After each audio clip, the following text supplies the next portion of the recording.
नमस्कार दोस्तों, मैं हूं सागर और आप सभी का बहुत बहुत स्वागत है आज के अपने इस वीडियो में।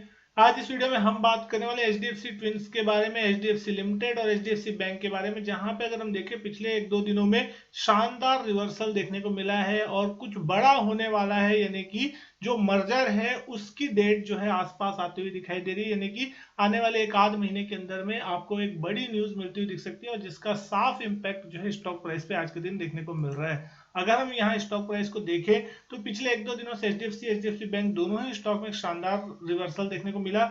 आज के दिन स्टॉक को देख रहे हैं तो एचडीएफसी बैंक का स्टॉक कमजोर बाजार में भी मजबूती के साथ कामकाज कर रहा था। आधे परसेंट की तेजी के साथ स्टॉक 1643 पे बंद होता हुआ दिखाई दिया। हालांकि अगर हम बात करें दिन की रेंज की, 1657 रुपए तक का हाई यहाँ पे छुआ था, लेकिन यहाँ पे आखिरी आधे घंटे में कुछ करेक्शन देखने मिला। एक्सपायरी का भी प्रेशर यहाँ पे माना जा सकता है, जिसके कारण मार्केट में थोड़ी गिरावट देखने को मिली आखिरी आधे घंटे में।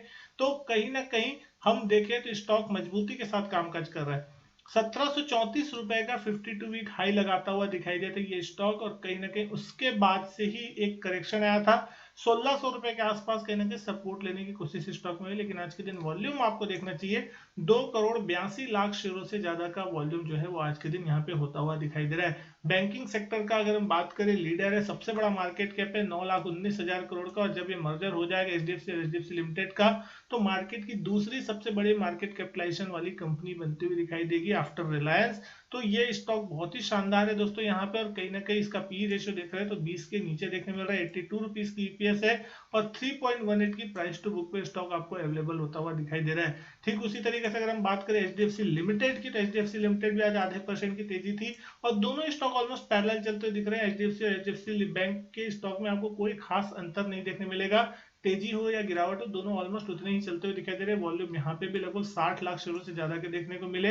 2738 का आज का दिन का हाई थे, ऊपरी लेवल से यहाँ पे भी आपको एक करेक्शन देखने मिला आखिरी आधे घंटे में, 2715 के आसपास की क्लोजिंग होती हुई दिखाई दी, और 2867 रुपए के आसपास का इसका 52 वीक हाई है। लाइफ टाइम हाई इसका 3000 रुपए के पार का था। तो क्या यहाँ पे अब ये स्टॉक जो है कहीं ना कहीं मोमेंटम चेस करते हुए दिख रहे हैं, और मर्जर से पहले इन दोनों स्टॉक में एक अच्छी खासी तेजी का माहौल बनेगा, इसको समझने की कोशिश करेंगे।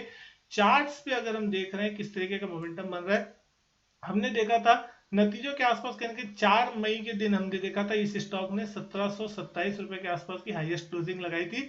उसके बाद एक गैप डाउन हुआ था, उसके बाद से लगातार ये थोड़े डाउन फेज की तरफ था। 200 दिन की एक्सपोनेंशियल मूविंग एवरेज के आसपास इस स्टॉक ने सपोर्ट लिया और यहां से रिवर्सल होता हुआ दिखाई दिया। 15 जून के दिन इस स्टॉक ने 1582 की क्लोजिंग दी थी और ऐसा लग रहा था कि शायद ये स्टॉक अब 1600 के नीचे जाके कामकाज करता हुआ दिखाई देगा, लेकिन अगले ही दिन रिवर्सल आता हुआ दिखाई दिया। 1600 के ऊपर फिर से क्लोजिंग हुई और पिछले 3 दिनों में अगर हम देखें तो एक शानदार रिवर्सल जो है इस स्टॉक में बनता हुआ दिखाई दे रहा है। 1640 1650 की रेंज में जाके अब ये स्टॉक कामकाज करता हुआ दिख रहा है। आज जिस रेंज से स्टॉक थोड़ा सा संभलता हुआ दिखाई दिया वो रेंज लगभग एक रेजिस्टेंस रेंज थी 1650 रुपए के आसपास का। अब देखना होगा कि क्या यहाँ से मार्केट में एक रिकवरी देखने मिलती, क्योंकि आज मुश्किल से एक दो पॉइंट से ही निफ्टी कहने के अपने हाई को छूते छूते रह गया और ऊपरी लेवल से थोड़ा करेक्शन देखने को मिला। हालांकि एक्सपायरी के दिन का जो ट्रेड रहता है कहीं ना कहीं उसमें थोड़ी पोजीशन इधर उधर होती है, जिसके कारण से आपको प्रॉब्लम देखने मिली, लेकिन उसके बावजूद भी कमजोर बाजार में आज स्टॉक तेजी के साथ ही बंद होता हुआ दिखाई दिया। अब इसके लिए अगर हम बात करें, अगला जो रेजिस्टेंस लेवल है वो कहीं ना कहीं आपको बनता हुआ दिखाएगा 1675 के आसपास का।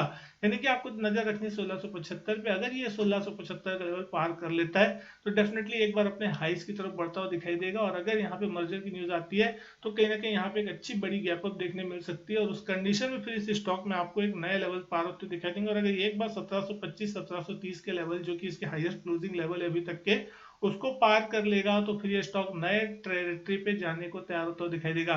क्योंकि अगर आप इस स्टॉक को देख रहे हैं तो पिछले एक दो सालों से इसी रेंज के आसपास में बना हुआ है, यानी कि 1700 1725 की रेंज आखिरी बार हमने देखी थी 2021 में 14 अक्टूबर के आसपास। तो पिछले 1.5 2 सालों से स्टॉक ने इस रेंज को पार नहीं किया। तो लंबे कंसोलिडेशन के बाद अगर किसी कारण से यहाँ ब्रेकआउट होता है तो बहुत ही शानदार तेजी के लिए कैंडिडेट तैयार हो रहा है, और निफ्टी का हैवी वेट है तो कहीं ना कहीं यहाँ पे निफ्टी को भी सहारा मिलेगा, बैंक निफ्टी को भी इस स्टॉक से सहारा मिलता हुआ दिखाई देगा। लेकिन दूसरे स्टॉक की बात करें एचडीएफसी लिमिटेड की, तो यहाँ पे भी बिल्कुल सेम पैटर्न जैसा कि आपको एचडीएफसी बैंक में बनता हुआ दिख रहा है। 200 दिन के एवरेज के आसपास ही इस स्टॉक में भी सपोर्ट आता हुआ दिखाई दे रहा है, और ये स्टॉक भी पिछले 2 3 दिनों से रिवर्सल लेता हुआ दिख रहा है। 2620 2625 के लेवल से स्टॉक घूम के 2715 के लेवल पे कामकाज करता हुआ दिख रहा है।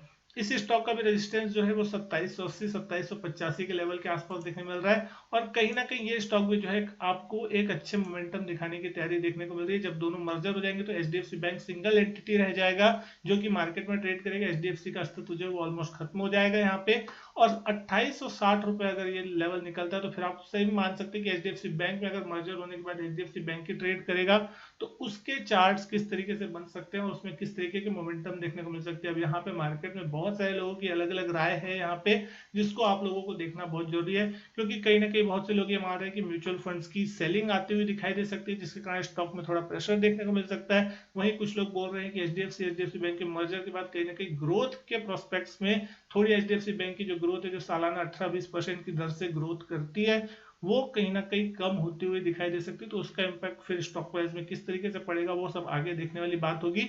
और मर्जर होने के बाद क्योंकि कहीं ना कहीं ये भी माना जाता है कि एनबीएफसी को बैंकिंग सेक्टर की तुलना में थोड़ा महंगा लोन मिलता है, तो फिर बैंकिंग का जो कॉस्ट है उसका, जो कि लोन कॉस्ट है, अगर मर्ज हो जाएगी तो वो भी एक पॉजिटिव होगा बैंक के लिए। तो ये सारी चीजें जो है पॉजिटिव नेगेटिव मिक्स व्यूज चलते रहेंगे मार्केट में, लेकिन आपको सिर्फ एक ही चीज सोचनी है, अगर आप लॉन्ग टर्म के हिसाब से निवेश करने की सोच रहे हैं तो बेस्ट स्टॉक है यहाँ पे। आप लॉन्ग टर्म के नजरिए से हमेशा इस स्टॉक में जब कभी भी गिरावट आए तो आप निवेश करने की ठान सकते हैं, क्योंकि जिस तरीके से इस स्टॉक ने पिछले कई सालों से इन्वेस्टर्स को निवेश में एक रिटर्न बना के दिया है, पिछले 3-4 सालों से स्टॉक में ज्यादा कोई बड़ा मोमेंटम देखने मिला नहीं है। एक रेंज में ही कहीं ना कहीं ये सारे स्टॉक कामकाज करते दिख रहे हैं, तो एक रेंज ब्रेकआउट होता है तो उसके बाद बहुत ही शानदार अप्रोच जो है कहीं ना कहीं स्टॉक में बनता है, तो वो मोमेंटम आने की तैयारी होती दिख रही है। और मार्केट अगर नए हाइस की तरफ बढ़ रहा है, मार्केट को निफ्टी को 19,000 पार करके 20,000 के लेवल टच करने हैं, तो डेफिनेटली फिर ये स्टॉक का सहारा आपको डेफिनेटली बहुत सहायता करता हुआ दिखाई देगा एचडीएफसी बैंक। उम्मीद करता हूं दोस्तों वीडियो जो है पसंद आई हो, वीडियो अच्छी लगी हो तो लाइक करें, शेयर करें, चैनल नहीं किया सब्सक्राइब तो चैनल सब्सक्राइब जरूर करें। मैं आपसे मिलता हूं अपने नेक्स्ट वीडियो में, तब तक के लिए goodbye and thank you.